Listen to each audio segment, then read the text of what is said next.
Posisi pertama masih ditempati oleh Malaysia. Mereka unggul dalam bidang keuangan syariah, halal food, dan wisata ramah Muslim. Malaysia menunjukkan daya tahan dan kecemerlangan mampan dengan memperoleh kedudukan teratas dalam petunjuk ekonomi Islam global GIEI untuk tahun ke-10 berturut-turut. Oh, ini dia yang kurang di Indonesia.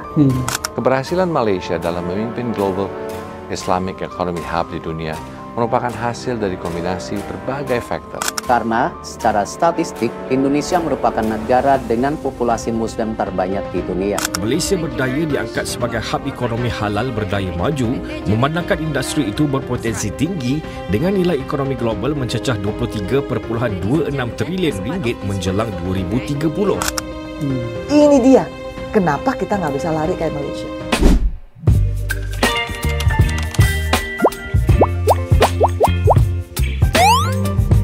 Selamat datang di channel Ria Oktorina.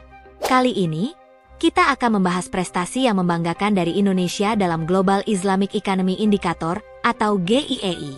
Sebuah capaian yang menandai langkah maju Indonesia dalam industri ekonomi Islam global, di mana posisi kita berhasil naik satu peringkat dari sebelumnya. Jika sebelumnya kita berada di peringkat keempat, sekarang kita telah berada di posisi ketiga, menggeser Uni Emirat Arab. Ini tentu adalah perkembangan yang layak untuk kita apresiasi bersama, dan yang lebih penting, untuk menjadi inspirasi menuju visi yang lebih besar. Indonesia naik satu tingkat dalam Global Islamic Economy Indicator ataupun GIEI. Tahun 2022 kita di posisi keempat. Tahun 2023 kita menempati posisi ketiga, sekaligus menggeser posisi daripada Uni Emirat Arab. Posisi pertama masih ditempati oleh Malaysia. Mereka unggul dalam bidang keuangan syariah, halal food, dan wisata ramah Muslim. Keberhasilan Malaysia dalam memimpin Global Islamic Economy Hub di dunia merupakan hasil dari kombinasi berbagai faktor. Selain ekosistem yang kondusif, dukungan pemerintah juga sangat kuat. Misalnya, melalui dengan didirikannya berbagai lembaga dan infrastruktur khusus untuk mendukung industri halal dan keuangan Islam, seperti Halal Development Corporation dan International Islamic Liquidity Management Corporation untuk membantu meningkatkan likuiditas pasar keuangan syariah global.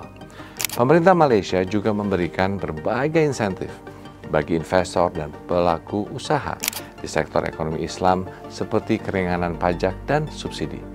Dengan penduduk Muslim terbesar di dunia, sebenarnya Indonesia sangat bisa menjadi pusat ekonomi Islam global. Salah satunya lewat penguatan ekosistem produk halal bagi perusahaan Indonesia, utamanya UMKM, agar bisa masuk pasar global. Topik SGIEI ini adalah topik yang hangat dibahas di debat cawapres tadi. Dan saya sebagai Ketua Masyarakat Ekonomi Syariah punya beberapa pemikiran untuk dibagi. Apresiasi untuk Mas Gibran yang sudah menendak isu SGIEI. Ini bukan topik sembarangan. Ekonomi dan keuangan syariah itu krusial, terutama bagi kita di Indonesia. Saya mengapresiasi para pemimpin, utamanya pemimpin muda yang punya komitmen pada ekonomi syariah. Mungkin banyak yang belum tahu, tapi kita berada di posisi keempat dalam sektor ekonomi syariah di bawah Malaysia, Arab Saudi, dan United Arab Emirates. Tapi Indonesia memiliki potensi yang sangat besar menjadi nomor satu di SGIEI. Karena secara statistik, Indonesia merupakan negara dengan populasi Muslim terbanyak di dunia. Harapannya, semoga calon pemimpin kita bisa benar-benar memahami SGIEI dan seberapa penting sektor ini untuk Indonesia. Karena ini dapat menjadi satu topangan baru untuk kemajuan ekonomi yang adil, cepat, dan stabil. Dan semoga kita bisa mencontoh komitmen dan semangat Mas Gibran demi kesuksesan ekonomi syariah Indonesia. Madam itu kan udah utang panting nih 30 tahun di syariah. Iya. Udah ke Inggris 6 tahun, di Malaysia tinggal 10 tahun. Ada masalah apa sih gitu kan? Allah memberikan passion saya dan suami itu dengan perencanaan keuangan keluarga. Oh, ini dia yang kurang di Indonesia. Ternyata kita ngomongin jadi konsultan ya, yang kayak tadi. Oke, sekarang produk dan jasa keuangan syariah adalah ini nih. Tapi hatinya kita nggak ngajar. Supaya dia jadi seorang muslim yang baik, betul-betul taat dan juga mempraktikkan ekonomi syariah di keluarganya, kita enggak. Enggak, Pak. Kan kita nyuruh dia jadi pinter jualan, yang pinter jadi marketingnya Bank Syariah, jadi pemimpin di Bank Syariah. Tapi kita nggak sentuh urat nadi dia yang sampai ke rumah. Kata Madam, ini gagal nih. Ini dia. Kenapa kita nggak bisa lari kayak Malaysia? Baik, seterusnya Malaysia menunjukkan daya tahan dan kecemerlangan mampan dengan memperoleh kedudukan teratas dalam petunjuk ekonomi Islam Global GIEI untuk tahun ke-10 berturut-turut. Menurut Halal Development Corporation Berhad HDC, kedudukan petunjuk GIEI 2023 meletakkan Malaysia di barisan hadapan diikuti rapat Arab Saudi, Indonesia dan Emirat Arab Bersatu. Sejak penubuhan laporan State of the Global Islamic Economy SGIE edisi 2023-2024, Malaysia secara konsisten menduduki tempat teratas mempamerkan komitmen berterusan negara terhadap ekonomi Islam. Malaysia mendapat tempat pertama dalam sektor kewangan Islam, makanan halal, media dan rekreasi halal, tempat ketiga dalam farmaseutical dan kelima dalam pelancongan. Pengerusi HDC Khairul Azwan Harun berkata, pencapaian itu menunjukkan kemajuan yang mampan dalam ekosistem halal Malaysia sejak penubuhan HDC pada 2006. Katanya, Malaysia berikrar untuk mempertahankan kedudukan unggul ini dengan pelaksanaan Pelan Induk Industri Halal HIMP 2030, adaptasi teknologi dan pendigitalan ekosistem halal. Tambah Khairul Azwan, dengan Malaysia menerajui sektor kewangan Islam secara konsisten, pihaknya percaya negara boleh menawarkan pembiayaan dan peluang pelaburan terbaik kepada komuniti perniagaan global.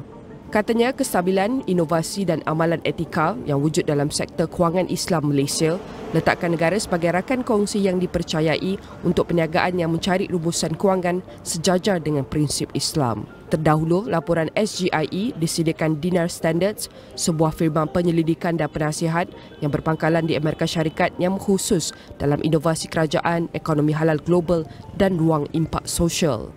Laporan tahunan itu disokong Jabatan Ekonomi dan Pelancongan Dubai DET menekankan pembangunan dan promosi persijilan dan piawaian halal Malaysia. Menurutnya, ekonomi halal mengalami tren menaik berikutan permintaan terhadap produk halal daripada negara bukan Islam seperti Thailand, Australia dan Brazil. Fadilah percaya Malaysia berdaya diangkat sebagai hub ekonomi halal berdaya maju memandangkan industri itu berpotensi tinggi dengan nilai ekonomi global mencecah 23.26 trilion ringgit menjelang 2030. Sehubungan itu, kata beliau, Malaysia perlu memperkasakan lagi aspek utama dalam pembangunan infrastruktur, penyelidikan dan pembangunan, pendidikan, latihan, integrasi teknologi serta kerjasama global. Malaysia, yang masih kokoh di posisi pertama, telah menjadi pusat ekonomi Islam dunia dengan kekuatannya di sektor keuangan syariah, makanan halal, dan wisata yang ramah Muslim. Mereka unggul bukan hanya karena ekosistem yang kondusif, tetapi juga karena dukungan pemerintah yang sangat kuat. Sebagai contoh, pemerintah Malaysia telah mendirikan berbagai lembaga dan infrastruktur khusus yang bertujuan untuk mendukung industri halal dan keuangan Islam. Salah satunya adalah Halal Development Corporation, yang menjadi wadah khusus untuk mengembangkan produk halal secara lebih terstruktur dan profesional. Selain itu, ada juga International Islamic Liquidity Management Corporation yang bertujuan untuk meningkatkan likuiditas dalam pasar keuangan syariah global. Dukungan pemerintah Malaysia tidak berhenti di situ. Untuk mendorong lebih banyak investor dan pelaku usaha di sektor ekonomi Islam, mereka juga memberikan berbagai insentif yang sangat menggiurkan. Misalnya, ada keringanan pajak dan subsidi yang memudahkan para pelaku usaha untuk tumbuh dan berkembang dalam lingkungan yang mendukung. Dengan adanya insentif ini, sektor-sektor ekonomi Islam di Malaysia bisa bergerak lebih cepat dan menarik minat yang lebih besar dari investor internasional.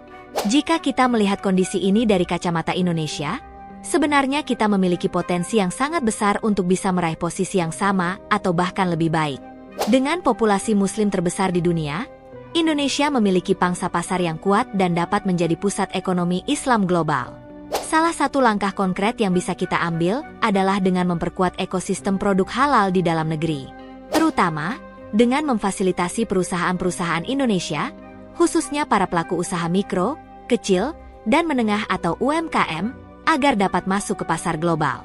Dengan demikian, produk-produk Indonesia tidak hanya dapat bersaing di dalam negeri, tetapi juga di kancah internasional. Indonesia dan Malaysia telah mencatat perkembangan signifikan dalam ekonomi syariah, dengan keduanya menjadi model global dalam sektor keuangan Islam. Saat ini, Malaysia menempati posisi teratas dalam Global Islamic Economy Indicator berkat dukungan pemerintah yang konsisten, kebijakan ekonomi berkelanjutan, dan infrastruktur keuangan yang solid, seperti Halal Development Corporation dan International Islamic Liquidity Management Corporation. Pencapaian ini membuat Malaysia mampu mengintegrasikan keuangan syariah dengan ekosistem yang mendukung inovasi di berbagai sektor, termasuk pariwisata, makanan halal, dan keuangan. Indonesia, yang memiliki populasi muslim terbesar di dunia, terus membangun potensi untuk menjadi pusat ekonomi syariah global. Fokusnya pada penguatan produk halal dan dukungan untuk usaha kecil dan menengah, UKM, menunjukkan komitmen untuk menembus pasar internasional. Misalnya, melalui penerapan sukuk hijau dan wakaf tunai, Indonesia telah mendukung pengembangan infrastruktur sambil mengintegrasikan prinsip-prinsip maqasid al-syariah, seperti keadilan dan kesejahteraan sosial, ke dalam kebijakan ekonomi nasional. Dalam pendekatan ekonomi syariah ini, kedua negara menunjukkan bahwa kerjasama antar bangsa dan dukungan pemerintah berperan besar dalam mendorong inovasi yang bermanfaat bagi ekonomi lokal dan global. Terlepas dari keberhasilan Malaysia, Indonesia dapat mengambil pelajaran untuk lebih mengoptimalkan pasar produk halal serta memperkuat dukungan keuangan bagi pengusaha lokal. Hal ini dapat menciptakan sinergi yang tidak hanya memperkuat perekonomian dalam negeri, tetapi juga menjadikan Indonesia sebagai pesaing global di sektor ekonomi syariah. Bagi kita semua, pencapaian ini adalah kesempatan untuk belajar dan memahami langkah-langkah yang bisa kita terapkan demi kemajuan bersama. Sebagai bangsa yang memiliki banyak kesamaan budaya dan nilai dengan negara-negara tetangga, penting bagi kita untuk menjadikan pencapaian mereka sebagai inspirasi, bukan perbandingan yang menimbulkan perpecahan. Mari kita pandang prestasi ini sebagai pembelajaran yang berharga, yang mengajarkan kita tentang pentingnya sinergi antara pemerintah, pelaku usaha, dan dukungan masyarakat untuk membangun ekosistem ekonomi yang kuat. Kita semua memiliki peran dalam mewujudkan Indonesia yang lebih baik. Di akhir pembahasan ini, mari kita renungkan kembali betapa besarnya potensi yang kita miliki dan bagaimana kita bisa memanfaatkannya secara optimal tanpa harus merasa bersaing dengan negara lain secara negatif. Prestasi negara lain bukan untuk kita kritik atau iri, melainkan untuk kita pelajari dan jadikan inspirasi agar Indonesia bisa semakin maju dalam ekonomi Islam. Demikian pembahasan kali ini. Semoga memberikan wawasan baru bagi kita semua.